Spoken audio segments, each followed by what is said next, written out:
జయ భారత్ అయోధ్య రాజశాల నమస్కారాలు తెలియజేస్తూ తోటి భారతీయులందరితోటి అందరికీ నా విన్నపం ఏమిటంటే నిన్నటి రోజు నుంచి జరుగుతున్నటువంటి మన సరిహద్దు దేశమైనటువంటి బంగ్లాదేశ్లో ఏ రకమైన పరిస్థితులు జరుగుతున్నాయో అన్నీ కూడా ఒకసారి మనం పరిశీలించుకోవాల్సినటువంటి అవసరం ఉన్నది. ఆ దేశం 1971లో షేక్ ముజఫర్ రెహమాన్ అనేటువంటి ఆయన ఈనాడు ఎవరైతే షేక్ హసీనా ఎవరైతే ఉన్నారో వారి తండ్రి గారు ఆ దేశం ఏర్పడటానికి కావలసినటువంటి త్యాగము అన్ని రకాలుగా ఉద్యమం చేసి ఆయన ఆ దేశాన్ని ఏర్పడటానికి కారకుడైనటువంటి వాడు ఆయన షేక్ ముజఫర్ రెహమాన్ గారు. సరే, ఆయన పరిపాలన సాగింది, ఆనాడు జరిగినటువంటిది ఆయన హత్యకు గురయ్యారనేది కూడా చెబుతూ ఉంటారు. ఇకపోతే ఏదైతే ఈనాడు షేక్ హసీనా ఉన్నారో 20 సంవత్సరాలుగా ఏకచక్రాధిపత్యంగా ఆ దేశాన్ని పరిపాలిస్తున్నారు అంటే అక్కడ కూడా ప్రజాస్వామ్యబద్ధంగా ఎన్నికలు జరిగే ఆవిడ ఎన్నికవుతున్నారు అంటే ఆ దేశంలో ప్రజలు ఆవిడని స్వాగతిస్తున్నారనేది ఇక్కడ మనం గమనించుకోవాల్సినటువంటి అవసరం ఉన్నది. ఇకపోతే ఇక్కడ జరిగేది ఏమిటంటే ఎందుకు మరి ఈనాడు ఈ పరిస్థితి అంటే ఏదైతే ఆనాడు దేశం ఏర్పడినప్పుడు ఆ దేశం గురించి పోరాటం చేసినటువంటి త్యాగమూర్తులు ఎవరైతే ఉంటారో వాళ్ళకి ఆ రోజున పాకిస్తాన్ సైనికులతో అత్యాచారాలు చేయబడినటువంటి మహిళామూర్తులకి వాళ్ళందరికీ కూడా 80% రిజర్వేషన్ కల్పిస్తూ ఆనాడు ప్రభుత్వం నిర్ణయం తీసుకుంది. ఆ నిర్ణయం ప్రకారంగా ఆ ప్రభుత్వం కొనసాగింది.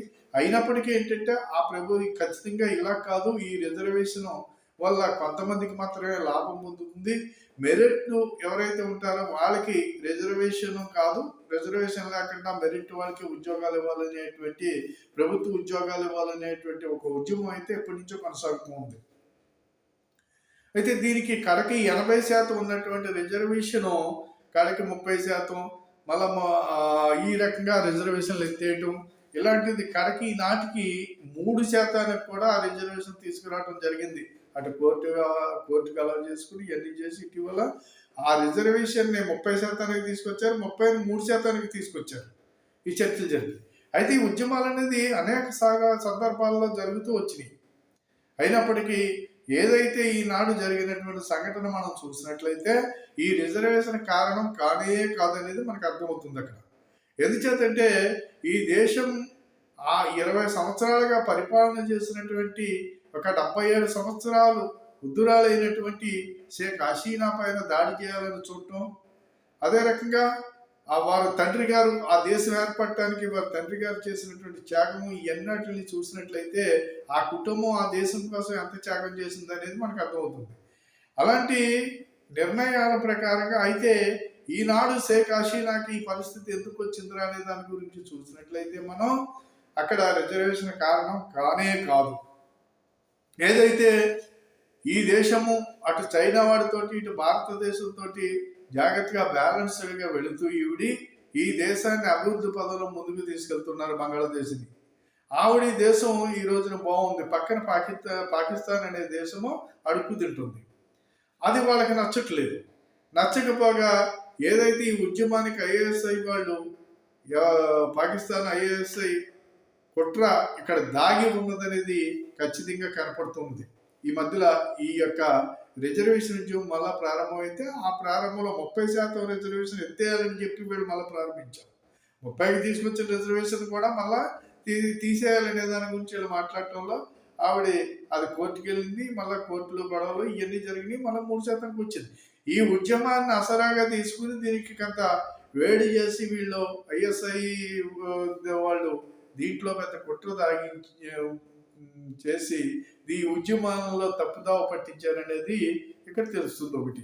రెండేంటంటే పక్కన చైనా వాడు ఖచ్చితంగా ఏంటంటే భారతదేశానికి ఈవిడ దగ్గర అవుతుంది, భారతదేశంతో సత్సంబంధాలు కొనసాగిస్తున్నారు కాబట్టి ఈవిడ్ని మనం ఎట్టి పరిస్థితుల్లో దెబ్బతీయాలి, మనకు అనుకూలమైన ప్రభుత్వాన్ని అక్కడ ఏర్పరచుకోవాలనేటువంటి ఉద్దేశంతో అక్కడ ఉన్నటువంటి సైన్యాధిపతి ఎవరైతే ఉన్నారో అతను చైనా వాడికి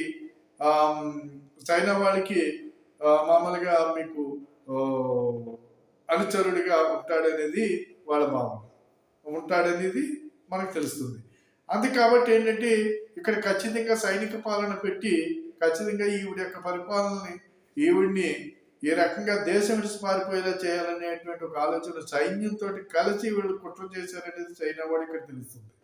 ఇకపోతే ఇంకొక పెద్ద కుట్ర ఏంటంటే ఏదైతే ఈనాడు ప్రపంచాన్ని ఏలాలని చూసేటువంటి ఒక గుంటనక్క వేషాలు వేసేటువంటి అమెరికా ఏదైతే ఉందో దీని అస్తం ఇక్కడ పూర్తిగా ఉంది. ఎందుకు దీనికి ఇక్కడ పూర్తిగా ఉందనే దాని గురించి మనం పరిశీలించినట్లయితే ఏదైతే పాకిస్తాన్కి ఏదైతే బంగ్లాదేశ్కి ఆనుకుని ఉన్నటువంటి ఒక దీవి, ఆ దీవి ఏదైతే ఉన్నదో ఆ దీవి ఏంటంటే దీవి యొక్క పేరు అక్కడ ఒక దీవి ఉంది. ఆ దీవి యొక్క పేరు ఏంటంటే ఆ దీవిని వీళ్ళు ఎవడో అమెరికా వాడు ఖచ్చితంగా ఒక చిన్న దీవి అనమాట అది. ఆ చిన్న దీవి ఏదైతే ఉందో ఆ దీవిని వీళ్ళకి అమెరికా వాడికి ఇమ్మని చెప్పేసి అమెరికా వాడు అడగటం జరిగింది. ఈ అమెరికా వాడు ఈ దీవిని అడగటం వల్ల దీన్ని ఎట్టి పరిస్థితుల్లోని కూడా ఆవిడ అంగీకరించలేదు. ఈ షేక్ హసీనా గారు ఎట్టి పరిస్థితుల్లోని నా కట్టంలో పేన ఉండగా ఇలాంటిది జరగదు. ఆ దీవి పేరు ఏంటంటే మార్టిన్ హైలాండ్ అనేటువంటి ఒక చిన్న దీవిది. ఈ దీవి ఎందుకంటే చైనా వాడి మీద పై చేయి సాధించాలి, చైనా వాడిని దెబ్బతీయాలి అంటే ఇటు ఈ సముద్ర ప్రాంతము ఈ దీవి ఇవన్నీ కూడా నా వచమై ఉంటే కనుక చైనా వాడిని ఇటు రానివ్వకుండా నేను చూడటానికి చైనా వాడిని రానివ్వకుండా నేను ఆ పైన పై చేయి సాధించవచ్చు అనేటువంటి ఒక దుర్బుద్ధ ఆలోచనతోటి ఇక్కడ బంగ్లాదేశ్ని బలి చేశారు. ఇది ఈ దీవిని వీళ్ళు స్వాధీనం చేసుకోవడానికి వీళ్ళకి కావాలని అడిగినప్పుడు ఈ హసీనా గారు షేక్ హసీనా గారు ఎట్టి పరిస్థితుల్లోనే ఆ దేశ ప్రధానమంత్రి అంగీకరించకపోవటం ఖచ్చితంగా ఆవిడే చెబుతున్నారు. ఈనాడు ఒక తెల్లవాడు నాకు వార్నింగ్ ఇచ్చాడు, ఆ దీవిని కనుక మీరు మాకు ఇవ్వకపోతే మీరు సుఖంగా పరిపాలన చెయ్యలేరు, మీ పరిపాలన మేము చెయ్యనివ్వము అని చెప్పి ఆవిడ దేశం పేరు చెప్పకుండా ఇక్కడ మామూలుగా ఆ దీవి గురించి ఇలా ఒక తెల్లవాడు నాకు వార్నింగ్ ఇచ్చాడని ఆవిడే చెబుతున్నారు. ఇది అక్కడ జరుగుతున్నటువంటి పరిస్థితి. ఈ రకంగా అమెరికా వాడు ఒక భయంకరమైన కుట్రతోటి ఈ దేశంలో ఈ పరిస్థితి రావడానికి పూర్తిగా వీళ్ళ సహకారం వీళ్ళు ఇక్కడ విచ్ఛిన్నానికి కారణం ఓ పక్కన అమెరికా. ఇలా 3 దేశాలు కలిసి ఈ బంగ్లాదేశ్ని ఈ రోజున పతనం చేయడానికి కుట్ర పనితే ఈ ప్రజల యొక్క కుట్రని తెలుసుకోవటం మానేసి రోడ్డెక్కి వాళ్ళు ఇష్టం వచ్చినట్టు ఈ రోజుని ఆ దేశంలో ఒక అనిశ్చితిని తీసుకొచ్చి అక్కడ అసలు లాండ్ ఆర్డర్ అనేది లేకుండా చేసేసి ఎక్కడికక్కడ హసీనా గారు దేశం వదిలిపెట్టి బయటికి పారిపోయేలా చేసినటువంటి ఆ ప్రజల్ని అసలు మనం ఒకసారి గమనిస్తే మనకు అర్థమవుతుంది. కానీ సరే ఆవిడ దేశం విడిచిపెట్టి బయటకు వచ్చిన తర్వాత ఎట్టి పరిస్థితుల్లో మిలిటరీ చెబుతుంది మీరు దేశం విడిచి పారిపోండి లేకపోతే మేమేం చేయలేమనేది దాని గురించి. ఆవిడ ఆ రకంగా దేశం విడిచి ఆవిడ తోబుట్టుతో కలిసి భారతదేశానికి రావటం జరిగింది. ఆవిడ సరే మళ్ళీ లండన్కి వెళ్తారు, ఎక్కడికి వెళ్తారు, ఏం జరుగుతుంది అనేది ప్రస్తుతానికి భారతదేశం వచ్చి తలదాచుకున్నారు ఆవిడ. ఇలాంటి పరిస్థితి తీసుకొచ్చింది ఈ 3 దేశాలని. ఇకపోతే ఈ ప్రజలు ఆవిడ నివాసం ఉంటున్నటువంటి దాని మీదకి దాడి చేసి ఆ ఇళ్ళల్లో దాడి చేసి రకరకాల విన్యాసాలు చేశారు. అక్కడ చాలా దరిద్రంగా విన్యాసాలు చేశారు. అందులో పండించిన పట్టింపటం కానించి అందులో ఉన్నాయి తినటం కానించి తింటూ వీడియోలు తీసి ప్రపంచానికి చూపించారంటే ఆ దేశానికి ఎంత అవమానమో వాళ్ళు ఆలోచించలేదంటే నిజంకి వాళ్ళు ఆ దేశ పౌరులేనా అనేది ఇక్కడ అనుమానం వస్తూ ఉన్నది. అంతే కాబట్టి ఆవిడ మంచం మీద పడుకోవటం, వీడియోలు తీయటం, అక్కడ ఉన్నటువంటి చెక్కులు తినటం, రకరకాల చేసే విన్యాసాలు అవన్నీ పట్టుకుపోవడం, ఈ రకమైనటువంటి కార్యక్రమం చేసినటువంటి ప్రజలను ఎప్పటికీ క్షమించకూడదు. ఒక రకంగా వాళ్ళు అసలు ఆ దేశ పౌరులు అనేటువంటి భావనే వాళ్ళకి లేదనేది, ఈ దేశ పౌరులు అనేది దేశ గౌరవాన్ని కాపాడుకోవటం తెలియనటువంటి అటువంటి వాళ్ళని ఎప్పటికీ క్షమించకూడదు. ఇకపోతే ఇదేదంటూ జరగనమంటే వేరే సంగతి. ఇకపోతే వీళ్ళు చేసే ఉద్యమాలకి అక్కడ ఉన్నటువంటి మైనారిటీలు హిందువులకి సంబంధం ఏంటి? హిందువుల ఇళ్ల మీద దాడి చేస్తున్నారు, దేవాలయాల మీద దాడి చేస్తున్నారు, అత్యాచారాలు చేస్తున్నారు. హసీనా గారు యొక్క పార్టీల్లో కౌన్సిలర్లుగా ఉన్నటువంటి హిందువుల్ని చంపటం, ఈ రకమైనటువంటి కార్యక్రమాలన్నీ కూడా ఈనాడు వాళ్ళు చేస్తున్నారు. అసలు దీనికి దానికి సంబంధం ఏంటి? అది కాబట్టి ఇక్కడ ఏంటంటే ఒక విచ్ఛిన్నకరమైనటువంటి శక్తులు అందులో ప్రవేశించి అక్కడ ఉన్నటువంటి పరిస్థితుల్ని ఈ రకంగా ఆ దేశాన్ని పతనం చేయటానికి చేసేటువంటి కార్యక్రమం ఈ అగ్ర దేశాల దగ్గర నుంచి 3 దేశాలు చేస్తున్నాయి. అది కాబట్టి అక్కడ హిందువులపై దాడులు జరుగుతున్నటువంటి పరిస్థితుల గురించి యావత్ ప్రపంచం ఖండించవలసినటువంటి అవసరం ఉంది. ఆ హిందువులను రక్షించవలసినటువంటి అవసరం ఉంది. ఈనాడు వాళ్ళ రక్షక ఎవరు? అందుకని భారతదేశం ఆలోచించవలసినటువంటి అవసరం ఉంది. ఇక్కడ ఉన్నటువంటి మేధావులు, పనికిమాల మేధావులు ఎవరైతే ఉన్నారో ఇప్పటికీ ఎవరు ఖండనివ్వలేదు. కనీసం హిందువులకి ప్రపంచంలో ఎక్కడ దాడి జరిగిన అవసరం లేదు.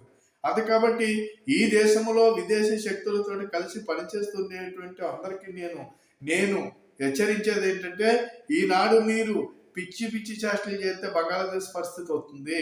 జాగ్రత్త వహించాలి. ఒక బలమైన నాయకత్వం ఈనాడు భారతదేశానికి ఉంది కాబట్టి అమెరికా వాడు అనేక రకాలుగా వేషాలు వేసాడు. కానీ మనం ఈ 10 సంవత్సరాల్లో ఈనాడు కూడా వాడికి ఎక్కడ కూడా ఛాన్స్ ఇవ్వలేదు. ఈ అమెరికా వాడు కానీ, ఇటు చైనా వాడు కానీ, పాకిస్తాన్ వాడు కానీ వీళ్ళందరినీ ఢీకుంటూ ప్రపంచ దేశాల్లో అందరినీ కూడా ఎక్కడ కూర్చోబెట్టాలో అక్కడ కూర్చోబెట్టి మనం దూసుకెళ్ళిపోతున్నాం. ఆర్థికంగా అన్ని రంగాల్లోని కూడా అనేక రకాల ఉపద్రవాలను ఎదుర్కొని ముందుకెళ్తుంది ఈనాడు మన ప్రభుత్వం. ఈనాడు మోదీ గారి ప్రభుత్వం అంత ముందుకెళ్తూ ఉంటే ఈనాడు అనేక రకాలైనటువంటి దేశంలో ఉన్నటువంటి కుహానా మేధావులు, అనేక రకాలైన రాజకీయ పార్టీలు అధికారాల కోసం పిచ్చి కూతురు కూస్తున్నాయి. దయచేసి వీటన్నిటిని కూడా ఇప్పుడు బంగ్లాదేశ్ని చూడండి. ఆ పరిస్థితి మనం తెచ్చుకుందాము అంటే ఇలాంటి కోతలు పీయండి. కానీ విదేశీ శక్తులతోటి ఎప్పటికీ చేతులు కలపకూడదు అనేది దేశాన్ని చూసి ఒక్కసారి మనం తెలుసుకోవాల్సినటువంటి అవసరం ఉందని చెప్పేసి ఈ సందర్భంగా నేను మీ అందరికీ కూడా ఈ దేశంలో ఉన్న కుహాన మేధావులని, ఈ దేశ విచ్ఛిన్నం గురించి పనిచేసేటువంటి అనేక మందిని అటు మీడియా వాడు కానీ, ఇటు మామూలుగా మేధావులు అని చెప్పుకునేటువంటి యదవాళ్ళని కానీ వీళ్ళందరినీ పైన కూడా ఈ ప్రజలకు అన్నేసి ఉంచాలి. వీళ్ళని అవసరమైతే రాళ్లతోటి కొట్టేయాలని, బయటికి తిరగకుండా ఎక్కడ మాట్లాడకుండా కూడా. అలాంటి పరిస్థితికి ప్రజలు ఆలోచించకపోతే రేపు రాబోయే ప్రపంచ పరిస్థితులు బాగోలేదు. రాబోయే రోజుల్లో మనం సురక్షితంగా ఉండాలంటే మనమందరము కూడా ఒక్క ఐక్యతగా ఉండాలి. ఇక్కడ ఉన్నటువంటి ఏదైతే మత శక్తులు, మత సంస్థలు పనిచేసి ఈ సమాజాన్ని చేర్చాలని ఎవరైతే చూస్తున్నారో వాళ్ళందరిపైన కూడా ఎక్కడికక్కడ కన్నేసి వాళ్ళని ఎక్కడికక్కడ అడ్డుకట్టేయకపోతే ఈ దేశ పరిస్థితి ఇలాగే ఉంటుంది. కాబట్టి బంగ్లాదేశ్ పరిస్థితి భారతదేశానికి రాకుండా చూసుకోవాల్సినటువంటి అవసరం భారతీయుల పైన ఉందని చెప్పేసి సందర్భంగా కోరుతూ సెలవు తీసుకుంటున్నాను. జై భారత్, జై హింద్. ఈ వీడియో 10 మందికి షేర్ చేయండి, సబ్స్క్రైబ్ చేయమని మరీ కోరుతున్నాను.